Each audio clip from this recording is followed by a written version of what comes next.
The iron cage rolled into Copper Ridge on wheels that screamed like the damned, and inside it sat a woman so large that grown men stepped back into doorways just to let her shadow pass. They called her the Giant Widow, this woman whose husband had burned alive in their ranch house 3 months ago, and now she was coming to their town to await trial for his murder. But what if I told you that the real monster wasn't the one locked behind bars? What if the woman everyone feared would become the only soul brave enough to risk everything for a child no one else wanted to save? Before we dive into the story, I want you to imagine being trapped not just by iron bars, but by the weight of a lie you carry to protect someone else. If this story moves you, click the like button and subscribe to the channel so you never miss another tale of redemption and courage. And please, leave a comment telling me where you're watching from and what time it is there. I love knowing that people from all corners of the world are gathering here to witness these powerful human moments. Now let's continue with the story. The wagon stopped outside Sheriff Hollis's office, and Magdalene Thornfield had to duck her head to avoid hitting the cage's top bars. At 6 feet and 4 inches tall, with shoulders broader than most men's, she looked like something out of an old tale meant to frighten children. Her dark hair hung in matted ropes around a face that might have been handsome once, before grief carved deep lines around her mouth and eyes. She didn't speak when they unlocked the cage to move her. She didn't protest when they chained her ankles together with iron shackles, meant for the most dangerous criminals. She simply walked where they led her, each step measured and careful, as if she was trying to take up less space in a world that had no room for women like her. They housed her in the old barn at the edge of town, the one that leaked when it rained and smelled of rot and forgotten hay. The cage sat in the center like some terrible altar, and Sheriff Hollis stationed his deputy outside with a shotgun. Word spread through Copper Ridge faster than wildfire. The Giant Widow was here. The woman who'd burned her husband alive. Mothers pulled their children inside when they passed the barn. Men spoke in hushed voices about what kind of unnatural strength it must take for a woman to overpower a man like Josiah Thornfield. But there was one person in Copper Ridge who didn't run.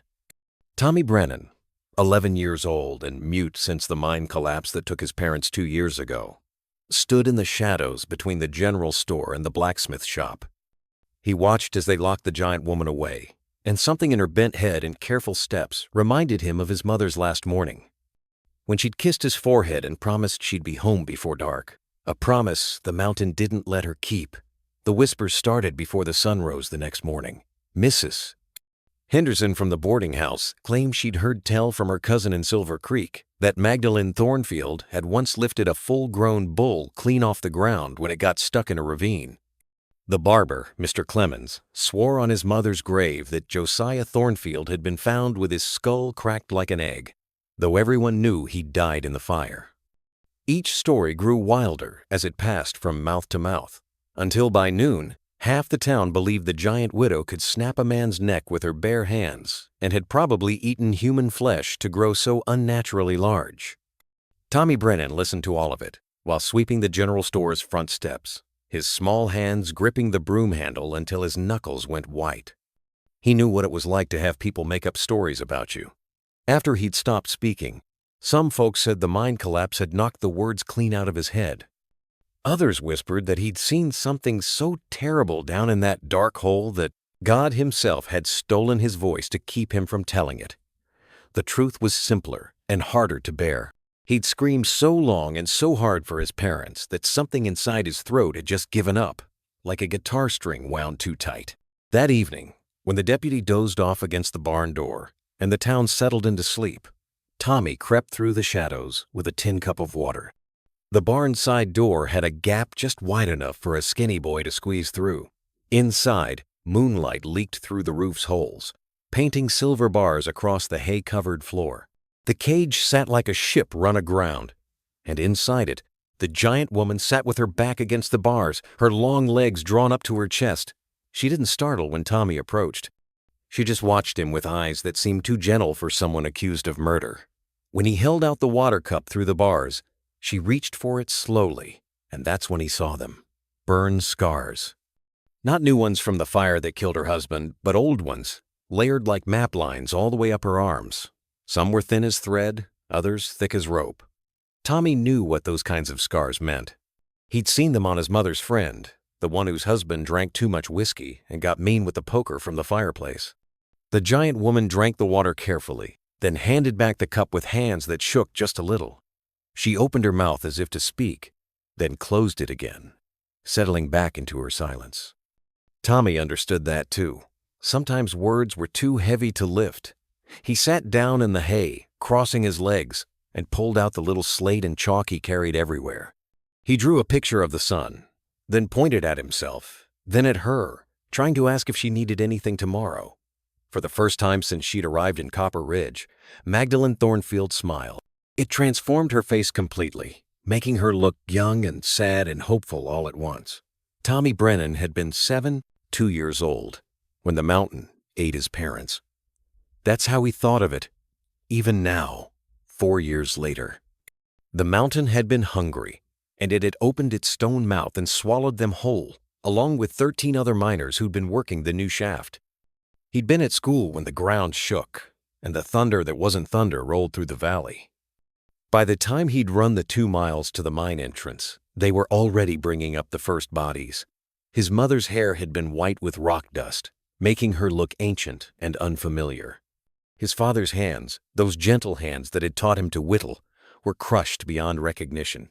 Tommy had opened his mouth to scream, and the sound that came out was so raw, so torn from somewhere deep inside him, that when it finally stopped 3 days later, his voice didn't come back. Now he visited the giant woman every night, slipping through the shadows like a ghost child. On the 3rd night, she was waiting for him, sitting close to the bars with something in her lap.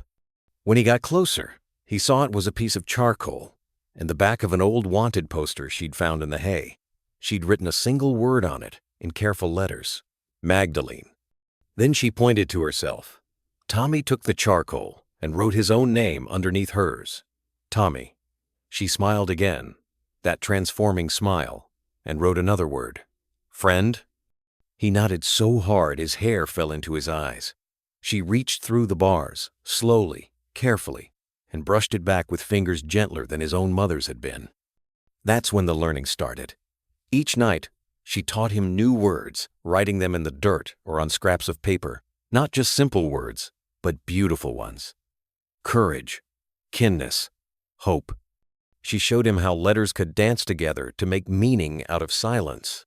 When he pointed to the scars on her arms with a question in his eyes, she wrote, surviving, Mr.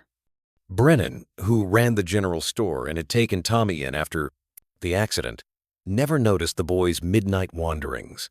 He was a practical man who believed orphans should be grateful for food and shelter and not cause trouble. Tommy swept the store, stocked the shelves, and stayed out of the way. It was a business arrangement, not a family. But in that cage, with the giant woman teaching him words by moonlight, Tommy felt something he hadn't felt since the mountain took his parents. He felt seen. On the 7th night, Magdalene hummed while she wrote. The melody was soft and old, something about a mockingbird and a looking glass. Tommy's whole body went rigid. He grabbed the charcoal and wrote frantically, My mother sang that.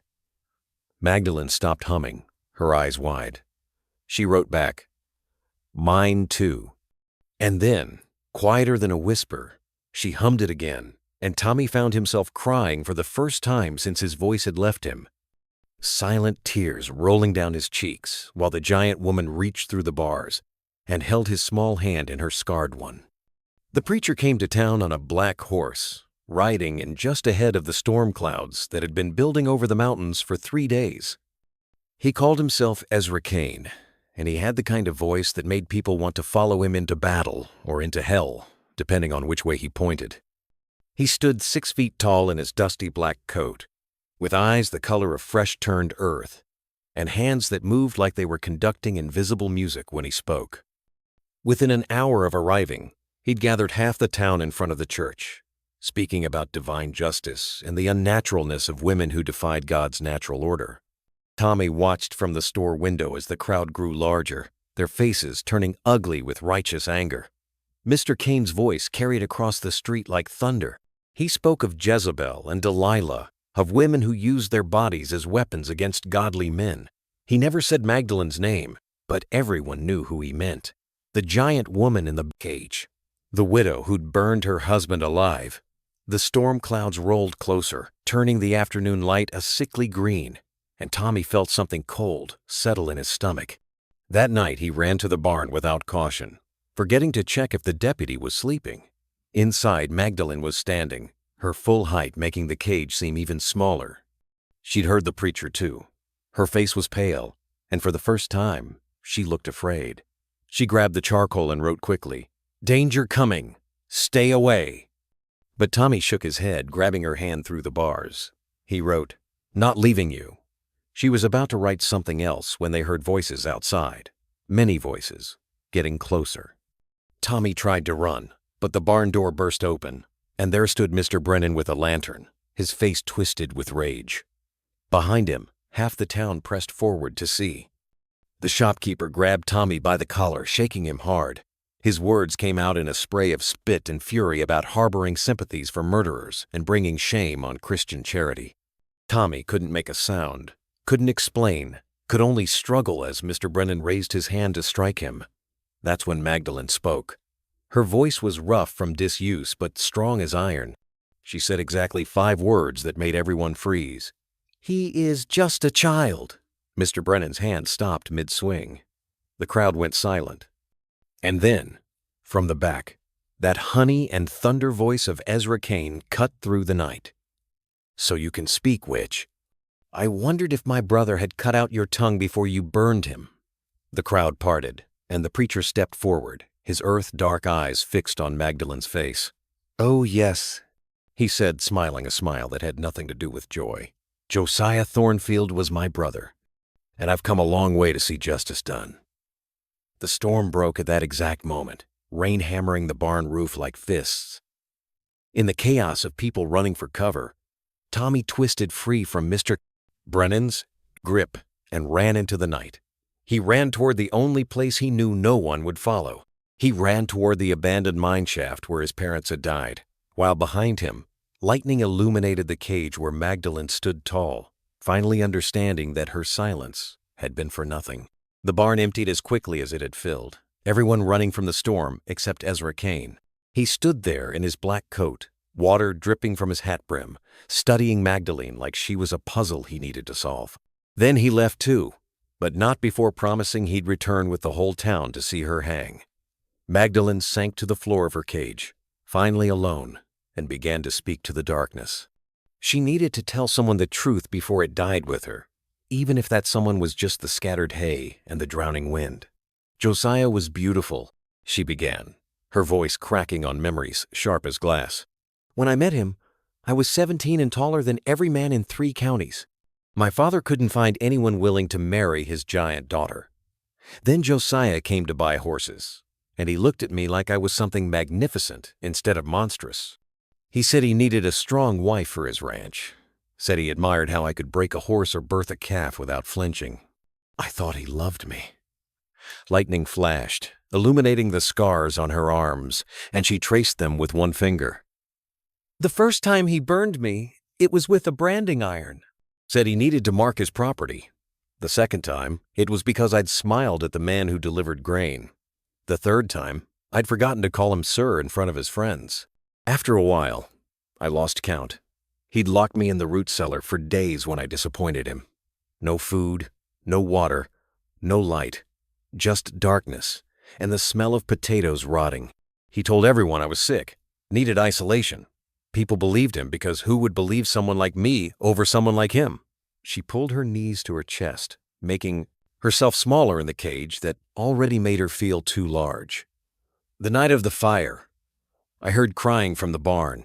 Not animal crying, human, young and female, and terrified. I found Sarah in the hayloft, 15 years old, 3 months pregnant, and bleeding from where Josiah had hit her when she told him about the baby. She was going to burn the barn down with herself inside. Said it was the only way to escape him. I knew that feeling. God help me. I understood wanting to burn just to stop hurting. Thunder rolled overhead, and somewhere in the distance Magdalene could hear shouting. They were looking for Tommy. She continued faster, needing to finish. I told Sarah to run. Gave her all the money I'd hidden. Told her to take Josiah's horse and ride for California. She begged me to come, but we both knew the truth. A girl like her could disappear. A woman like me would be found anywhere I went. Too tall, too broad, too memorable. So I stayed. And when Josiah came home drunk and mean, when he came at me with the poker glowing red from the fireplace, when the lantern fell and the curtains caught, I made a choice. I dragged him out. I tried to save him, but the smoke had already filled his lungs, and the flames had already taken the house. He died holding my hand, and his last words were, I'm sorry. But sorry doesn't grow back burned skin or bring back stolen years. She stood, pressing her face against the bars. I let them blame me because Sarah needed time to get away, because her baby deserved a chance at a life without violence, because sometimes protecting someone means becoming the monster everyone already thinks you are. The storm screamed louder, and through it, she heard something that made her blood freeze. A child's scream, high and terrified, echoing from the direction of the old mine. The scream cut through the storm like a knife through fabric, and Magdalene knew with terrible certainty that Tommy was in the mine, the same mine that had killed his parents, the same mine that flooded every time the mountain storms hit hard. She grabbed the bars of her cage and screamed for help until her throat went raw. The deputy had fled to find shelter. The barn door banged in the wind, and outside she could see lanterns bobbing in the distance as search parties looked everywhere except where they needed to. Sheriff Hollis appeared in the doorway, water streaming from his coat. Magdalene fell to her knees, not too proud to beg. The boy's in the mine. Please, the rain will flood the shaft. He'll drown like his parents nearly did. The sheriff's face stayed hard as granite. That's not my problem. The boy shouldn't have run. And you shouldn't have corrupted him with your wickedness. He turned to leave, and Magdalene heard herself roar, not scream, roar, like something wild finally remembering it had teeth. She stood and gripped the bars with both hands. The iron was thick, made to hold cattle and criminals, but it wasn't made to hold back a mother's rage.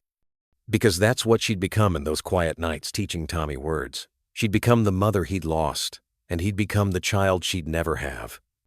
Her shoulders bunched, the muscles she'd built through years of ranch work, finally serving their purpose.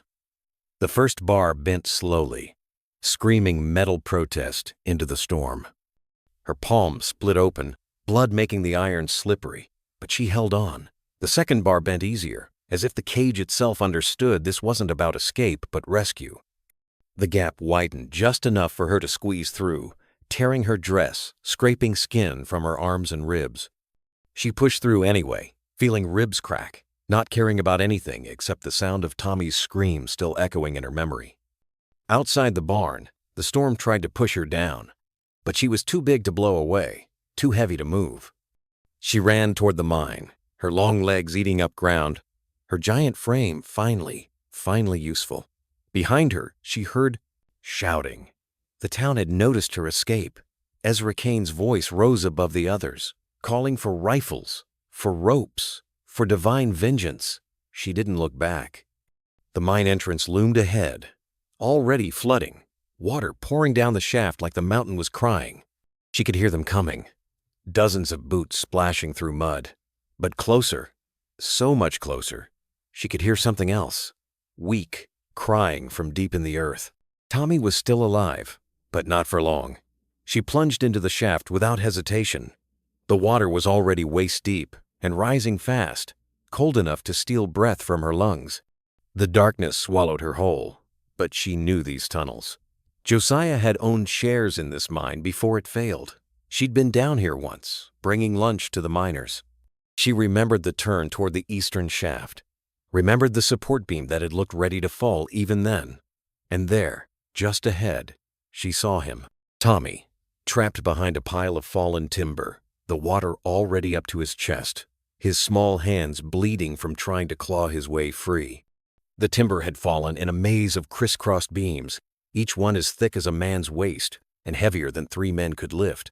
Tommy was trapped in a pocket barely large enough for his small body, and the water was rising faster now, already touching his chin when he lifted his head. His eyes were huge with terror, the same look she'd seen in Sarah's eyes that night in the barn. The look of someone who'd accepted they were going to die. Magdalene refused to accept it. She wedged herself under the largest beam, the one that held all the others in place. Her back pressed against the mine ceiling, her feet braced against the floor now invisible under black water. She pushed up with everything she had, feeling the muscles in her back and legs scream in protest. The beam groaned but didn't move. Water poured over Tommy's face, and he went under for a moment before gasping back up, his lips blue with cold. Magdalene made a sound that wasn't quite human, something between a prayer and a battle cry, and pushed again. This time, the beam shifted, just an inch, but an inch was enough to create a gap. She held it there, her whole body shaking with the effort, vertebrae popping like firecrackers in her spine. She couldn't speak, couldn't breathe, could only hold the weight while Tommy understood what she needed him to do. The boy dove under the water, squeezing through the gap that was barely wide enough for his skinny body. He popped up on the other side, gasping and crying, and Magdalene let the beam drop with a crash that sent more rocks tumbling from the ceiling. She grabbed Tommy, lifting him like he weighed nothing, holding him above the water that was now at her chest. The mine was flooding faster, and she could hear something worse. The support beams above them were cracking, the whole tunnel about to come down.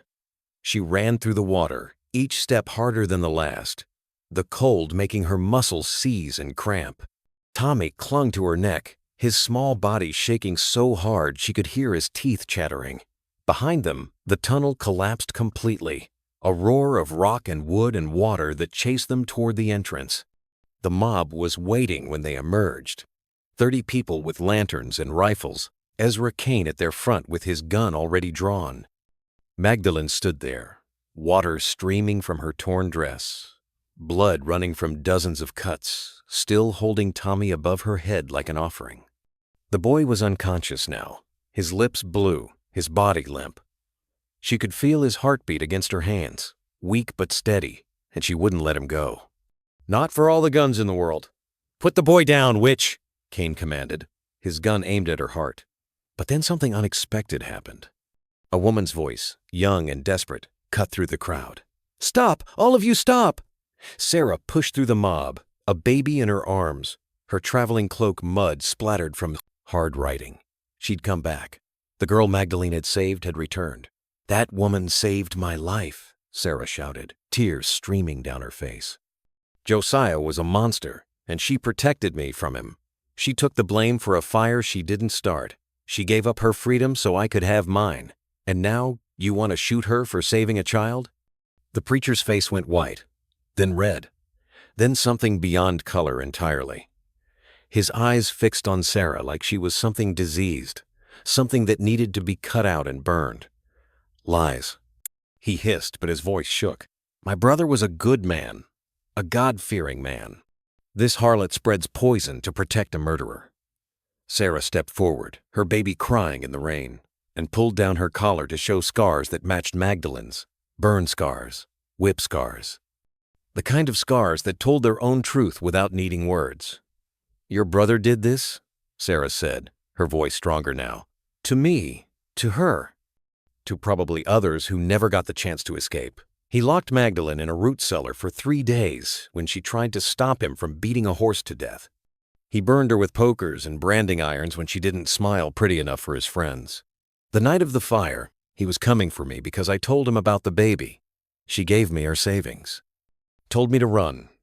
Stayed behind to face whatever came because she knew a woman who looks like her can't just disappear." The crowd started murmuring, uncertainty rippling through them like water. Some of the women were looking at Magdalene differently now, recognizing something in those scars, in that particular kind of silence that comes from years of swallowing screams. But Ezra Kane wasn't done. His face twisted into something ugly and ancient, the same expression Josiah used to get right before the violence started. "Even if any of that were true," he said, turning the gun on Sarah, You're nothing but a whore who seduced a married man. You and your bastard child don't deserve to live. Everything happened at once. Cain pulled the trigger. Magdalene moved, faster than anyone that size should be able to move. She turned her back to the gun, still holding Tommy, making her giant body a wall between the bullet and everyone else. The shot rang out, echoing off the mountain. Magdalene jerked forward, a bloom of red spreading across her shoulder, but she didn't fall. She stood there, bleeding and magnificent, still holding the unconscious boy, still protecting Sarah and her baby, still refusing to be the monster they'd tried to make her. Then Tommy stirred in her arms. His eyes fluttered open, and he saw the blood, saw Magdalene's face tight with pain, saw the mob and the guns and the preacher reloading for another shot. And for the first time in 2 years, Tommy Brennan spoke. Not a whisper, not a croak, but a clear, strong word that rang out over the storm. "Mama!" He reached for Magdalene's face, his small hands cupping her cheeks. "Mama, don't leave me. Please, Mama, don't go." The word broke something in the crowd. Mothers thought of their own children. Fathers remembered what it was like to be young and afraid. Even some of the hardest men found themselves lowering their rifles, unable to shoot a woman while a child called her mother. Sheriff Hollis, who'd refused to help earlier, stepped forward and put his hand on Cain's gun, pushing it down. "Enough," he said quietly. "There's been enough violence in this town." Cain tried to raise the gun again, but now the sheriff's own weapon was drawn. "Ezra Cain, you're under arrest for the attempted murder of 2 women and a child."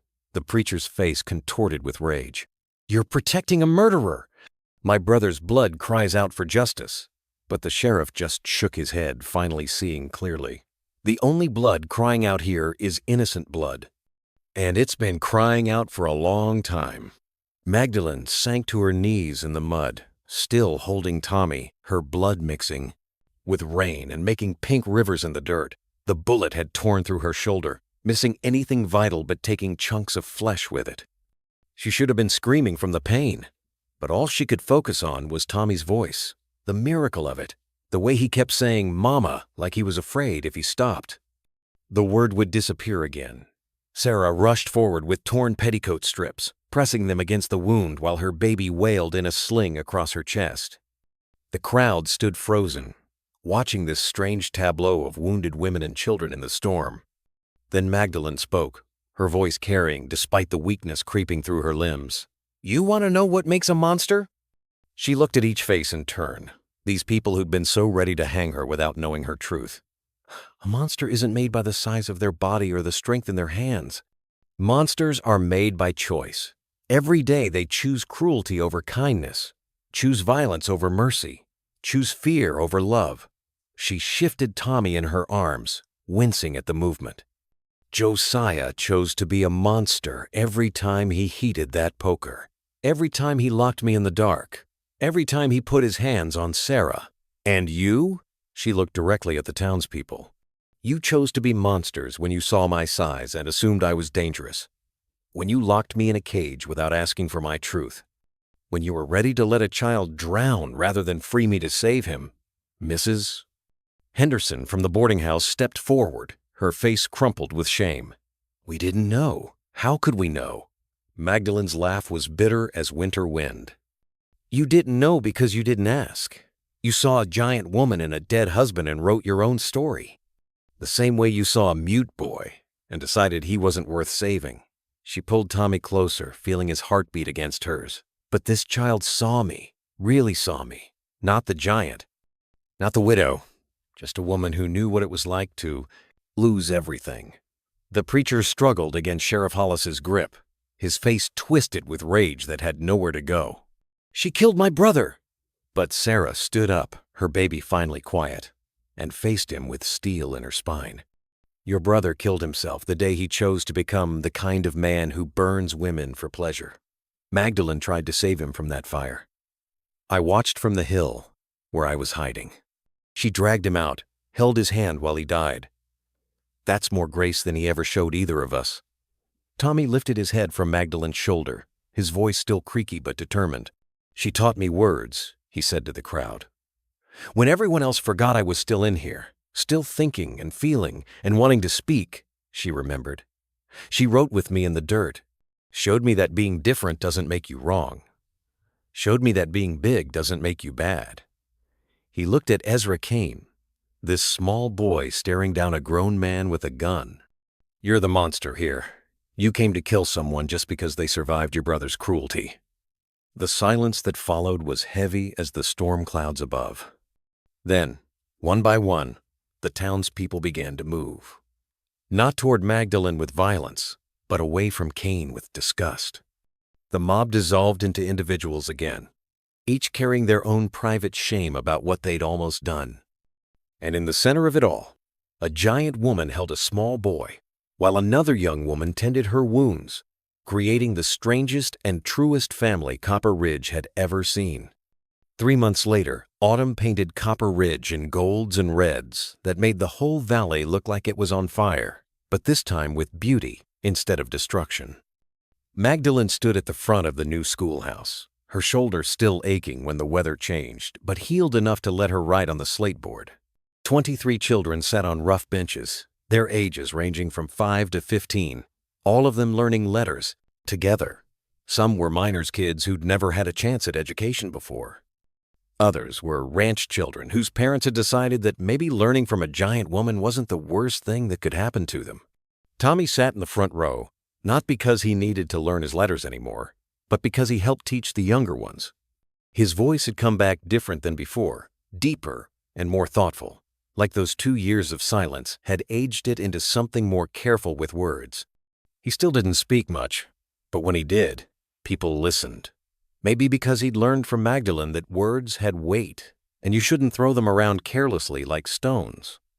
Sarah lived in the room attached to the schoolhouse with her daughter, little Margaret, who was crawling now and had her mother's green eyes and her father's dark hair, but hopefully nothing else from him. Sarah taught sewing to the older girls and helped with the youngest students while Magdalene handled the main lessons. The town had offered Sarah money to leave, to start fresh somewhere where nobody knew her story, but she'd refused.